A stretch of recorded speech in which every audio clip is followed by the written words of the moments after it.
Well, we've been saying it all along. Dave Aranda and these Bears are great on the road. This is Locked On Baylor.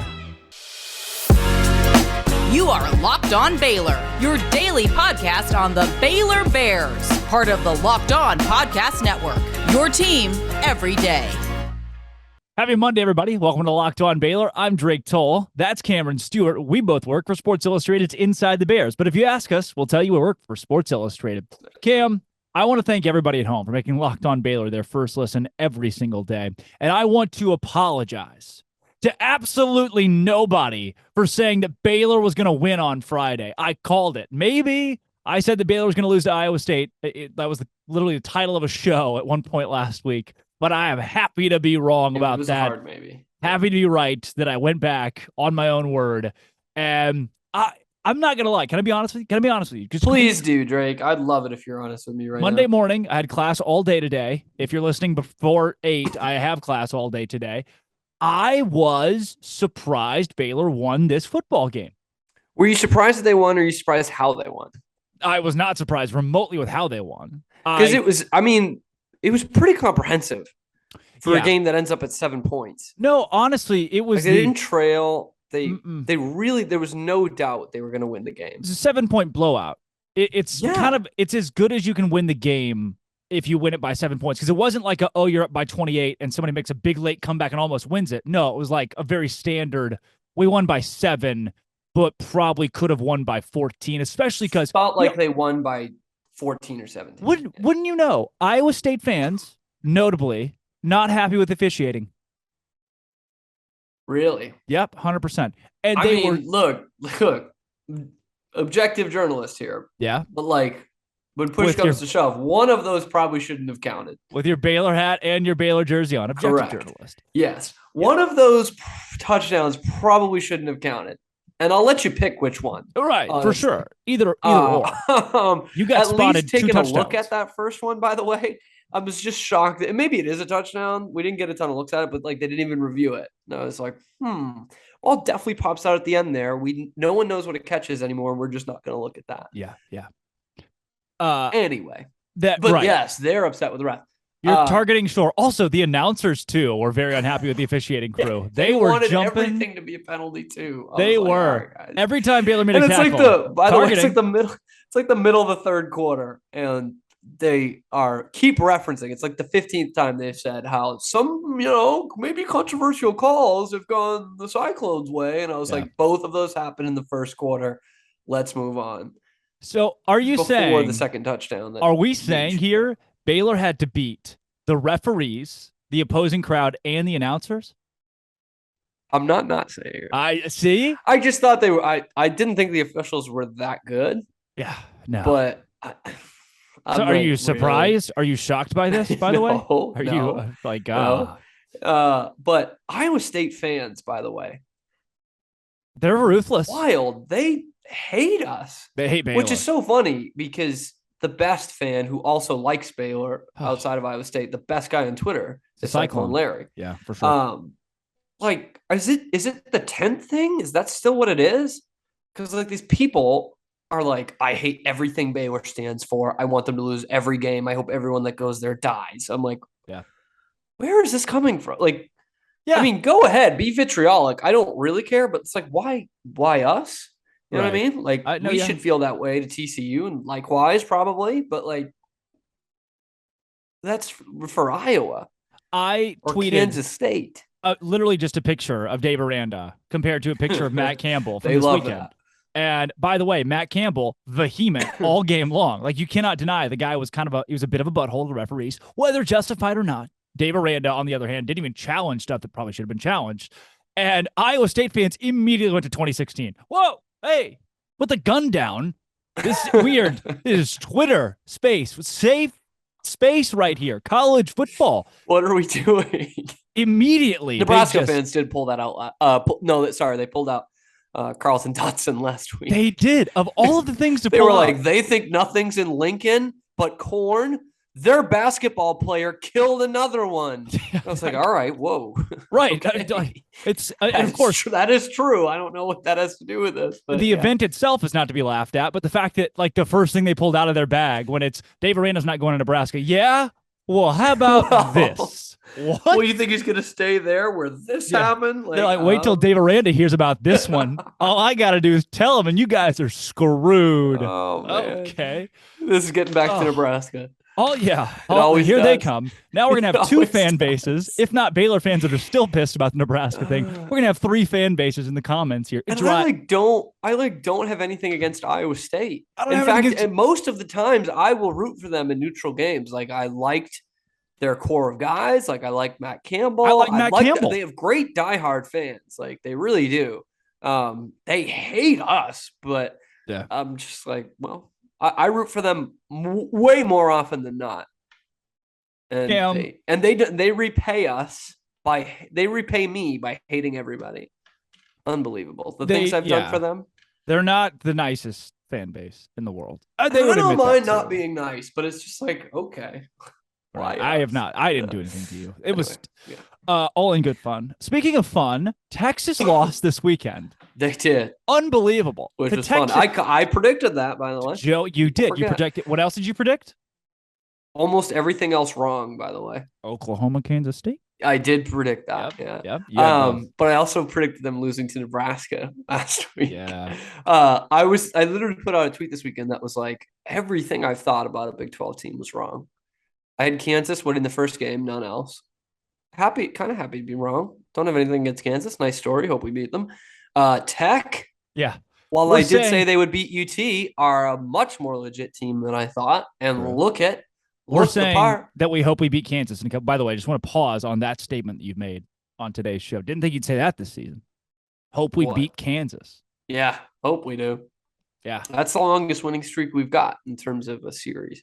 Yeah. Ever? Like 12 years. Yeah. It's been a lot. Wow. First win in Ames since 2016. So that streak ends. That was a wild game too. It's been a little bit. Other highlights from this weekend, John Mayers took the field. I still don't think that Dave Aranda is confident in the kicking game. He's not. Sorry I didn't ask that for you at last week's post-game press conference. Yeah. Drake was not at the game against Texas State. And first PATs, like Hankins isn't out there. Ask Dave about this. Yeah. Wow. I was like, maybe. I thought of something better to ask. John Mayers. But it probably is worth the question that this is 2 weeks in a row and we haven't heard anything on an injury. No one has asked about it because John Mayers is also a competent good kicker, by the way. Well, the way it was asked, somebody asked last Monday, and not a bad question. It just wasn't posed. It wasn't pointed. It was asked as in, do you trust your kicking game? And Dave was like, yes. And that's kind of where the whole thing went. I would like to know what's going on, but I like John Mayers it's a wild story. The guy is like old. He's older than me. I'm a senior. I think he's fifth year senior, maybe sixth year. I think he's fifth year senior. I'm gonna lock it in right there. I should know that, by the way. Probably fifth year. But he decides to come back to Baylor this year after not kicking it all last year. Not a PAT, not a field goal, not a kickoff, nothing. The guy didn't see the field once. He just sat there. And then he trusts the staff to come back and play again this season. And now he's Baylor's starting kicker. I like that. That's cool to me. Does he have a lady friend that is at Baylor? Is that it? That just kept him here? She's an alumni. I mean, all the power. She just graduated. So now what? Now nothing's holding him back. Why? Does he have a COVID year he can throw out there? He can parlay this? Oh, dude. Everybody has a COVID year. I'm going to fifth year. I'm going to stay in school. We love that. I'm purposely putting back my undergrad. Just COVID year. Woo, woo, woo, woo, woo. Give me more education. We love that. This can get me to frat parties still. That one we went to last week. I won't be on my parents' health insurance anymore, but I can go. Insanity. You know what else is cool? Speaking of John Mayers, betonline.net. Oh my gosh. Did you see what I sent you from BetOnline? Yeah. Baylor nuts over a field goal favorite against Oklahoma State this week. All at betonline.net. This has been the biggest year of give the home team 3 automatically. Yeah. Or biggest year of it ever. Yeah. It's like, Washington. Washington's favored against Oregon or against Michigan State. By the way, Vegas knew that Michigan State was awful, fraudulent. Apparently so, man. And they were right. Don't know how they knew it, but they were right. And Washington was favored, and they won. Iowa State is ahead of Baylor. They lost. Oklahoma And then I favored forgot by about that. 14 this week. They always suck against Kansas State. Vegas just They were favored by 14. 14. You could have won some real money on Bet Online, dude. You know That's why? a wild line. I mean, just in a conference game, like Yeah. like that's not Kansas most years. Right. We're at the point where betonline.net the rest of the year, will there ever be a 10-plus point spread on a Big 12 game? There shouldn't be at this point. Not the way the conference is going. It's like the NFL. But TCU, by the way, got to give them some props. They're kind of good. Undefeated. Dude. They're kind of good. They beat SMU. I really didn't expect that. They crapped on SMU on the road, which is not really the road. It's a bad stadium, by the way. Hostile the Big 12 cannot take SMU. Bad stadium. And I just cannot. The whole Big 12's good because of betonline.net. It's where the game starts. Go check it out. Mobile device. Use that. Really convenient. Elsewhere in the Baylor game on Saturday. Really eased into this, didn't we? I'm just at this point, I had show notes here. Folks at home, I didn't actually. I'm not going to lie to you. I'd never have show notes. I just have the box score pulled up and was kind of going with, here's what I want to do. Here's what Locked On Baylor is. It's as if you and your buddies, you the listener, by the way, not you the cam, are sitting around talking with your friends about what you thought about the game on Saturday. What did you think? Look, what in-depth analysis do we have? Some. Right? We do. There's other places to go for that. We do the press conferences. We're insiders, yeah. But look, I this is stuff that I'm happy with. We'll do the inside stuff the rest of the week. I'm just happy with. We'll be inside the Bears. We will. I'm gonna be writing articles all week. You'll be writing articles. You'll be doing that. How about that? The weekend thing? What is that? Explain to the folks at home. Tell. Oh yes, your new cool thing you're doing now. Yeah. It's called Way Cool Weekend Recap. Got a little assist on that naming. We're basically, I mean, all the fans will know that Dave Aranda says way cool a lot, and I think that's also way cool to say. Like your t-shirt that you're wearing for the YouTube people is way cool. Way cool. And he says that a lot. Kind of sounds like Waco now that I say it, but it's just way cool. And so what I do is point to like one or two things that was way cool about Baylor Saturday game. And I try to make it a little fun, try to make it a little funny. First one is on Twitter and Facebook and Inside the Bears _ on Twitter. You could probably guess the two way cool things that I said. I did also write about them this weekend, but check that out. Yeah, Drake needs to retweet these so I don't embarrass myself. I did retweet the one. I yesterday. really appreciate that. They're already picking up traction. I like that. Speaking of one of the way cool things, Blake Shapen, Wesley Shapen the first. Way cool. Hello. I take it all back. I'm sorry that I was mean to you the last 14 days. I hope that Blake has not listened to the shows the last 2 weeks. I renix. I apologize. I said on like Thursday's show that if Baylor's going to win this game, Blake Shapen at some point, something's got to give. He's got to step up and be that guy. The passing game's going to explode. And by gosh, he threw a touchdown to Dylan Doyle. That first drive, that touchdown to Ben Sims, that was like a game. Right. That set the tone. They should have scored the play before, too. They really were in their bag early. Yeah. Oh, dude, Baldwin Jeff Grimes. that ball. That for the play script, the first drive script. Oh, great. But I wrote about this weekend Inside the Bears. The most impressive one was the 93-yard drive. You might remember it. It's in the third quarter. So put it into context. So third quarter, Baylor's up 17-14 coming out of the half. Iowa State throws a pick. 6:05 left in the third quarter, by the way. So Baylor gets the ball back and then goes 3 and out. It's like, damn, like you really had a chance now twice at the end of the first half, beginning of the second half, to step on their throat, didn't do it, giving them the ball back. Baylor forces a punt, but they're at their own 7-yard line, and it's just like Blake Shapen. Yes. 17 yards, Drake Dabney, hurdle, 18 yards, Gavin Holmes. Prior to the hurdle, 9 yards to Ben talk about the Sims scramble on thing? 3rd and 8. You talk about the scramble thing? That he was scrambling eggs. Yeah. Well, he's all but down. They've almost got him, and he does the whole like Johnny Manziel-ism, and then instead of throwing it away, I'm screaming, throw it away. He doesn't. Yeah. So we did. So 3 big ballsy passes right on this drive, and the best 3 play big comes balls from the 19-yard line. He is in the shotgun, and you're like, okay, here we go, passing again. Sees something in the defense, calls an audible, handoff, Richard Reese, 19-yard touchdown. The cojones. First off, for just a kid who is not started a ton, he's on fire this drive. And he's like, you know what? We're going to score if I hand the ball off. Does it? That just takes some balls to get out of that ego. But then to also recognize the play and and call the audible and hand it off. That was, to me, I was like, he's on it today. Absolutely in the zone. Trick play in the fourth quarter is awesome. And he was Blake Cool again, way cool. Yeah, way cool. Dave called him Joe Cool after week 1. He kind of looked it. He was back, and it was, I mean, no secret, no surprise. Roeder talked a lot about this. It was just going back to what was his most successful game, the first half against Oklahoma State in the Big 12 championship. It looked exactly the same. Empty a lot of similar play calls. 4 wide, 5 wide, easy throws, a lot of check down still, but just simple. He doesn't need to progress too much in the reads in this game. Like he can get the ball out quick, and that's what he's good at. And you know what? 19 for 26, Drake, for 238 and 3 tuds, no interceptions. That still sounds like Charlie Brewer, but a good Charlie Brewer. That's what I'm saying, dude. Yeah. We think of 2020 Charlie Brewer. He was doing that a ton in 2019, and they won a ton of games. It's the same style, a little bit less running, actually, than Chuck, but that is a good game. That is a good game. I know 238 isn't absolutely eye-popping, but he completes, 80% of his passes, and he doesn't throw a pick, and he throws 3 tuds and leads some great drives. He was in control of the whole game. Doesn't make a mistake, I don't think, really the whole game. Yeah.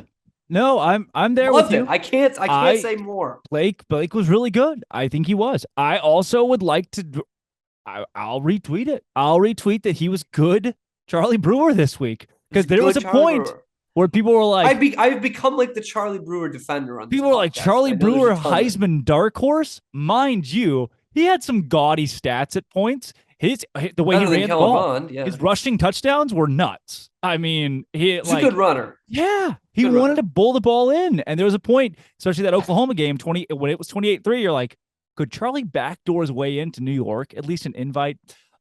His stats were good. Yeah, he is like, they weren't absolutely eye popping. He's top. He's like top. He's doing it the same year as Joe Burrow, by the way.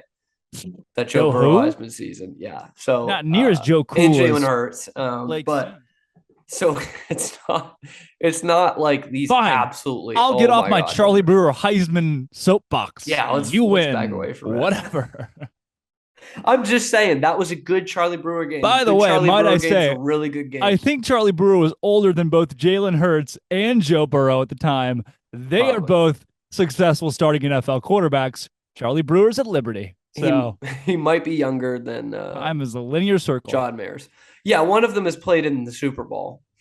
Yeah, and started at quarterback in the Super Bowl. By the way, yeah. The other is a top 5 fantasy. And Charlie was looking at colleges again, like at that time when Joe Burrow is in the Super Bowl. He's probably at a hotel in Lynchburg, having just eaten dinner with Hugh Freeze. Yeah.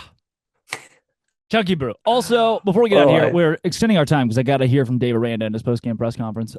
Richard Reese. Game. I read an article this weekend, by the way, that was like Richard Reese and Squirrel Williams combined for 114 yards. And I was like, whoa, no. Richard Reese had 78 yards. Let's just put it like it was. That guy, 78 yards on 21 carries and a touchdown. I said it on Twitter. You can corroborate. You've seen it. He looks like he's from Belleville High School, the Brahmas. He looks like a 4A Texas high school football running back in the best way. Reckless abandonment. Takes the ball. Kyle Barton.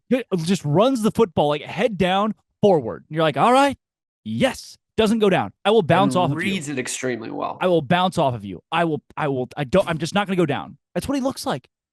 He's from Texas. Wait until he gets bigger, Drake. Texas. Wait. He's a freshman, true freshman. I Wait feel old. I am exponentially older than him. He doesn't remember the Haitian earthquake. You know how I know that? Because I'm in a 150-person geology class where the professor day one. You barely remember that, dude. They're all fresh. We are the world. I had barely hit puberty. We are the world for Haiti. I absolutely remember it because Jamie Foxx sings as Ray Charles in that. No, Ray Charles is dead. He is dead when that comes out. But Jamie Foxx impersonates him in We Are the World too. That happens. That is before the Brian Zubek charge, by the way. Wow. That's how long ago that was. That was like 2 months Jeez. before. So yeah, I'm in this freshman lecture hall. Professor's like, you guys wouldn't remember this. Excuse me, sir. I, the senior. Oh, I'm sorry. We Are the World there. 2? Is that what you're Yeah. referencing? Yeah, I can sing every word, my friend. I volunteered to stand up and explain it to all these guys. Best part. The insulting We Are the World 2. Haiti doesn't have food. They didn't have it anyway.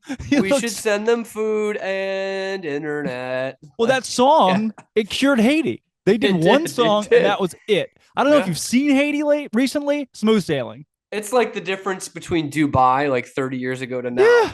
Ever since We Are the World, Haiti has just been on the up and up. That's all. In fact, they're hosting the next World Cup. Was 3-year dead Michael Jackson, just not alive. Him and Janet bringing home the chorus in We Are the World 2. So the professor also said to the class, he said, as he's about to explain it, he looks around and he goes, I don't know if most of you remember it. You're all 18. I got one 19-year-old and one of you is 20. I'm not even, like, he didn't even mention my age. I'm too old to even make the roster cut in this class. That's a perfect time of that meme of like, they don't even know I'm the biggest star on Baylor Twitter. Oh, wow. Well, Cam, we're way late because I got some, way cool, bro. We're way cool. We got to get to Dave Aranda. Cool. Cam, go follow Cam Stewart at Real Cam Stewart. And follow this Dave Aranda. Dave, you got to be excited after that one, right, guy?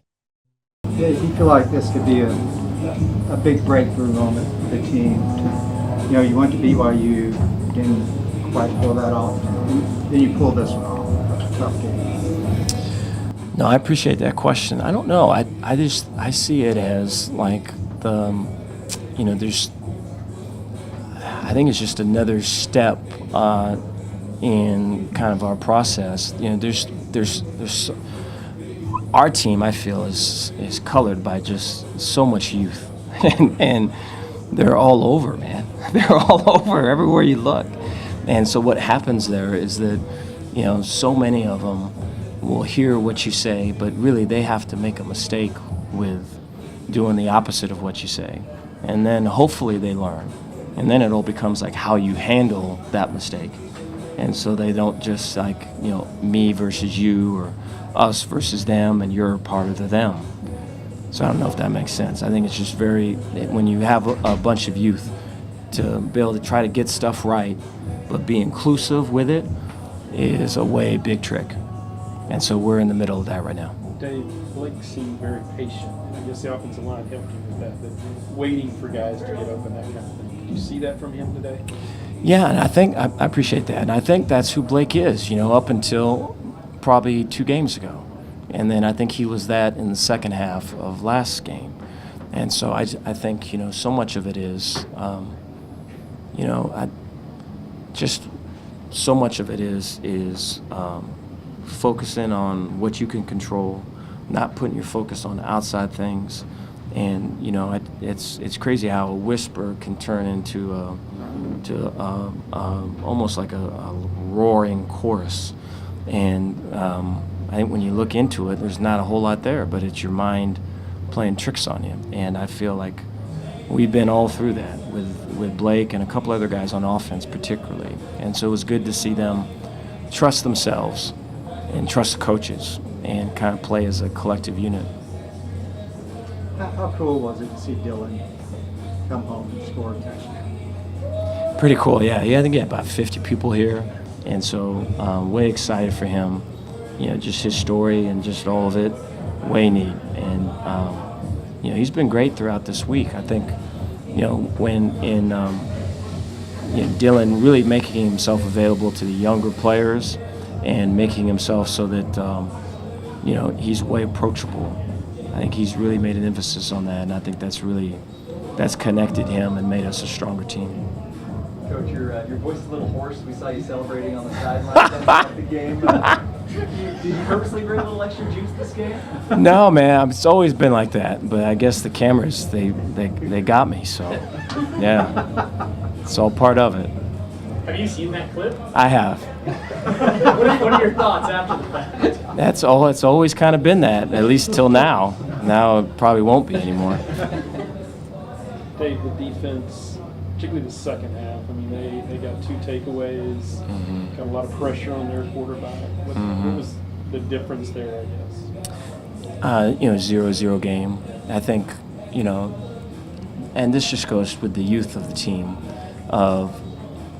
We were up 10 in the second quarter, and you could feel the huddles more looking at the scoreboard. You could feel on the sidelines guys talking about, look at what we're doing, and you could just feel like guys were happy. And it's not to say that football you can't be happy, but we were almost too happy. And I thought that directly reflected, offensively going, I think it was 3 and out, and then defensively giving up a score there at the end. And everyone's trying, and everybody's doing, what they're coached to do, and what is the right call and all that. I just think there's such a, underneath all of the play calls and underneath all of the play designs and the techniques, underneath it is the motivations and the heart set and kind of, the integrity of what are we really doing when we're doing what we're doing. And that needed a lot of work today. And I thought the third and fourth quarter we were much better. And, guys were going 0-0 game, guys are going, there is no scoreboard and all that. And I think they kind of fought through it. I'm proud of them for that. We're going to need more of that. You talk a lot about being your players being their authentic selves. Obviously, there could be some self-doubt after a game like BYU. How does a game like this counteract that, especially with guys like Blake Shapen? Yeah, I think it builds. I think, it would be great if you didn't need some form of external validation for things. But I think that call or that force externally is so strong that I think you need it. And so we talk about being inside out a ton, but if we can get the things like this to where we can build off of it, for sure we'll do it. And then, try to be able to take the next step, because there's a whole lot to it. It's crazy. You just go this game and just all the different waves and, Hans team being on there at 2 separate times possibly, and the whole thing. So it gets crazy quick. And so for us to not get in the way of it is really the challenge we're trying to accomplish. Dave, the play by Snacks, the ruling didn't go your way. To see him run downfield and make that play, what does that say? Yeah, the maturity in him. I think the care for his team. I think Snacks will admit it. I mean, there's times in last year's practice tape and even game tape where that was not the case. And so, pretty cool thing. Yeah, so we're still getting better with that too. Okay, not big numbers, but the run game, what it was able to do, even going down to that last drive, y'all were able to get a couple first downs. Yeah, I think, starting the game off throwing it and then loosening stuff up and then using angles. I thought, this was with Grimy and them and Sean and Juice and Eric and Dallas and all of them. This was one of the tighter, simpler, and more innovative game plans. I thought they did a great job. They deserve a lot of credit. And we were able to manipulate that U player, that safety, that makes a lot of plays for them. And then we were able to, clear guys out. They're underneath wise. They get so much depth in the 3-man rush, 8-man drop. And I think Drake had one of the shallows where you just kind of catch it and run it, try and matriculate that thing. And they were able to do that and execute. And guys had confidence and they believed in it. And it's one of those weeks where you felt it kind of grow. And I think a lot of it had to do with their plan. So it was good to see.